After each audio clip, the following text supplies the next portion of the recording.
കേരള ശാസ്ത്ര സാഹിത്യ പരിഷത്ത്. എന്താണ് ശാസ്ത്ര സാഹിത്യ പരിഷത്ത്?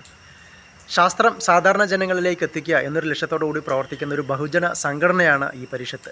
ശാസ്ത്ര സാഹിത്യത്തിൽ താല്പര്യമുള്ള ഏതാനും പേർ ചേർന്ന് 1962 പരിഷത്തിന് രൂപം നൽകിയത്. VT Bhaskara Panicker, MV Krishna Warrier, KG Adiyodi എന്നിവരൊക്കെയായിരുന്നു പരിഷത്തിൻ്റെ ആദ്യകാല പ്രവർത്തനങ്ങളെ ശക്തമാക്കിയത്. ശാസ്ത്ര സിദ്ധാന്തങ്ങളെയും അതിൻ്റെ സാങ്കേതിക വശങ്ങളെയും ഒക്കെ മാതൃഭാഷയിലൂടെ ജനങ്ങളിലേക്ക് എത്തിക്കുക എന്നൊരു കർമ്മപരിപാടിയാണ് പരിഷത്ത് നടപ്പാക്കുന്നത്. 1970 മുതൽ കേരളത്തിൻ്റെ ശാസ്ത്ര സാംസ്കാരിക രംഗങ്ങളിലെല്ലാം തന്നെ പരിഷത്ത് വളരെ നിർണായകമായ രീതിയിൽ സ്വാധീനം ചെലുത്തി വരുന്നുണ്ട്. ഇന്ന് കേരളത്തിലൊട്ടാകെ പരിഷത്തിൻ്റെതായിട്ട് ആയിരക്കണക്കിന് യൂണിറ്റുകൾ പ്രവർത്തിക്കുന്നുണ്ട്. ശാസ്ത്രം സാമൂഹ്യ വിപ്ലവത്തിന് എന്നതാണ് പരിഷത്തിൻ്റെ മുദ്രാവാക്യം തന്നെ.